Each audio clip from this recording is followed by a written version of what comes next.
noite. No dia 24, no culto de Páscoa, nós teremos às 8 horas da manhã um café e às 9 horas o culto de celebração. E no culto da noite, uma apresentação, um teatro, o sonho das 3 árvores, ok? Então, divulgue os trabalhos deste mês na igreja e participe também, em nome de Jesus. Quero te convidar a abrir a sua Bíblia no livro de 1 Reis, capítulo 17, versículo 8 até o versículo 16. 1 Reis, capítulo 17, versículo 8 até o versículo 16. Gostaria de convidar você a ficar em pé para a gente fazer essa leitura. Todos acharam, amém? Quem achou, fica em silêncio. Ok, todos acharam então. Diz assim: Então lhe veio a palavra do Senhor dizendo: Dispõe-te e vai a Sarepta, que pertence a Sidom, e demora-te ali, onde ordenei a uma mulher viúva que te dê comida. Então ele se levantou e se foi a Sarepta. Chegando à porta da cidade, estava ali uma mulher viúva apanhando lenha. Ele a chamou e lhe disse: Traze-me, peço-te, uma vasilha de água para eu beber. Indo ela a buscá-la, ele a chamou e lhe disse: Traze-me também um bocado de pão na tua mão. Porém ela respondeu: Tão certo como vive o Senhor teu Deus, nada tenho cozido, há somente um punhado de farinha numa panela e um pouco de azeite numa botija. E vês aqui, apanhei 2 cavacos e vou preparar esse resto de comida para mim e para o meu filho. Comê-lo-emos e então morreremos. Elias lhe disse: Não temas, vai e faz o que te disseste. Mas primeiro faze dele para mim um bolo pequeno e traze-mo aqui fora. Depois farás para ti mesmo e para o teu filho. Porque assim diz o Senhor Deus de Israel: a farinha da tua panela não se acabará e o azeite da tua botija não faltará, até o dia em que o Senhor fizer chover sobre a terra. Foi ela e fez segundo a palavra de Elias.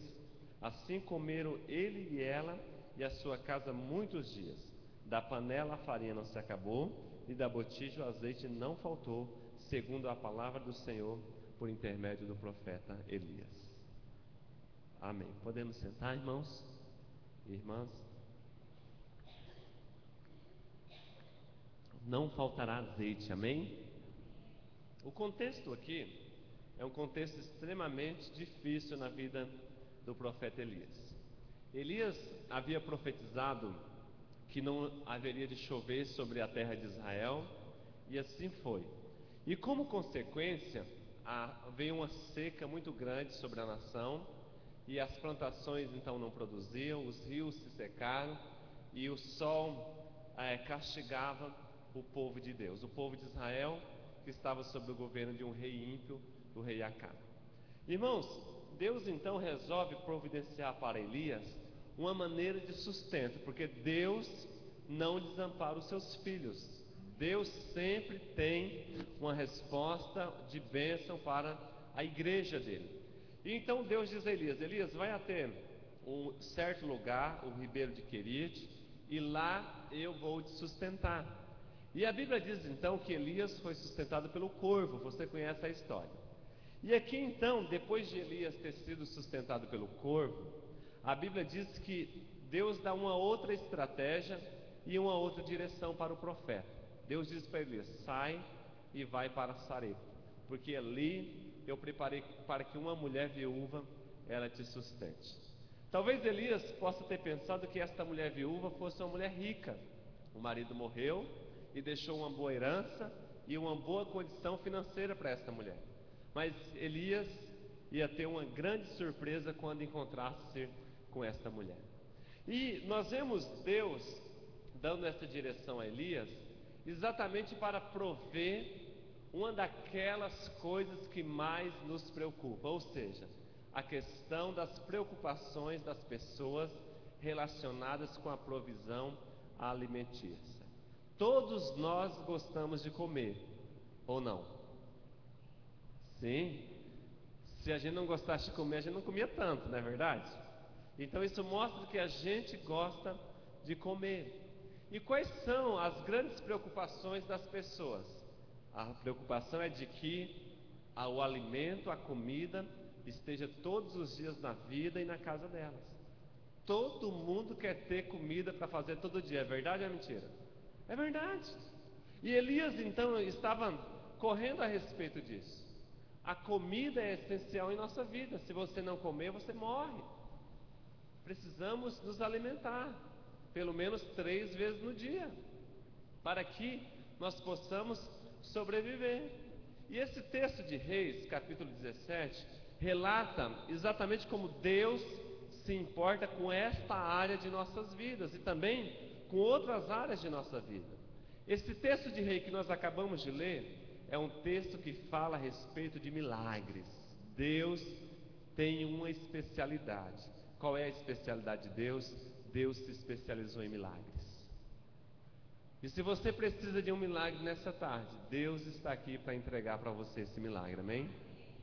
Essa é a especialidade de Deus. E eu vejo Elias aqui no moinho de Deus, em Sarepta. A Bíblia diz que Deus é quem dá a ordem para Elias.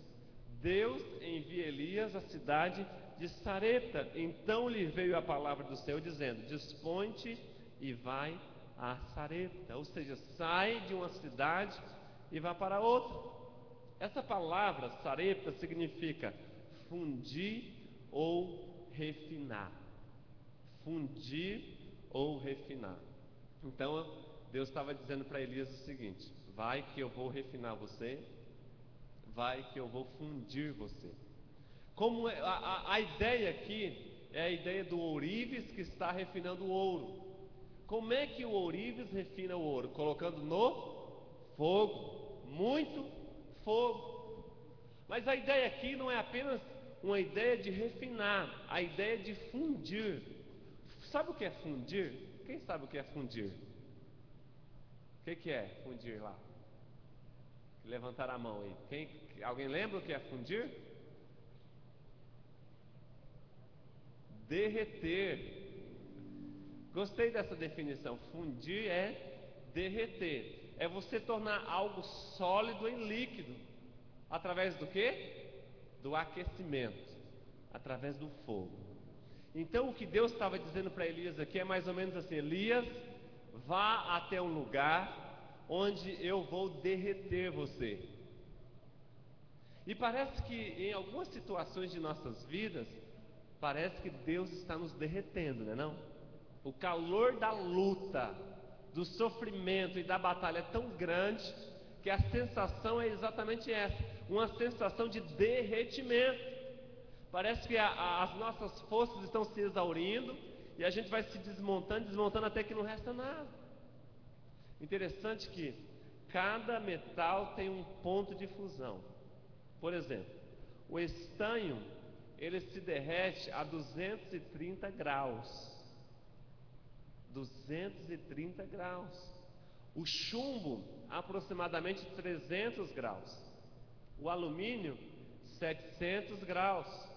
O cobre, 1100 graus. O bronze, 1200 graus. E o ferro, 1400 graus. Irmãos, sinceramente, nessa situação aqui, era melhor ser estanho.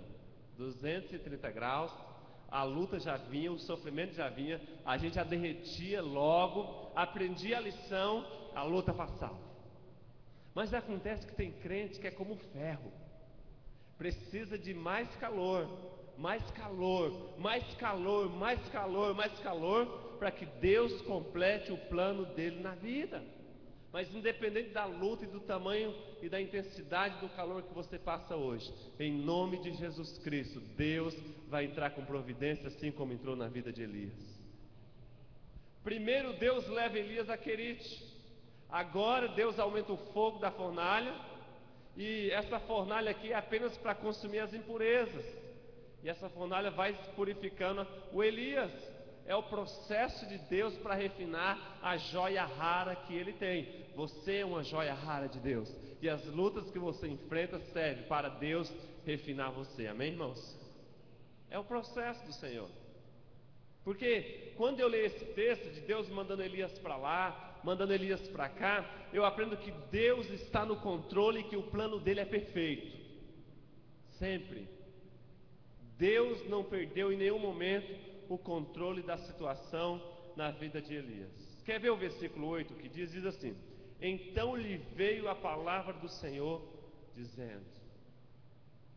Lhe veio, ou seja, a palavra de Deus foi até o profeta Elias, até onde Elias estava. Sabe o que eu aprendo aqui? Deus sabe onde Elias está. Para que a palavra de Deus fosse até onde Elias estava, faz-se necessário Deus saber onde Elias estava.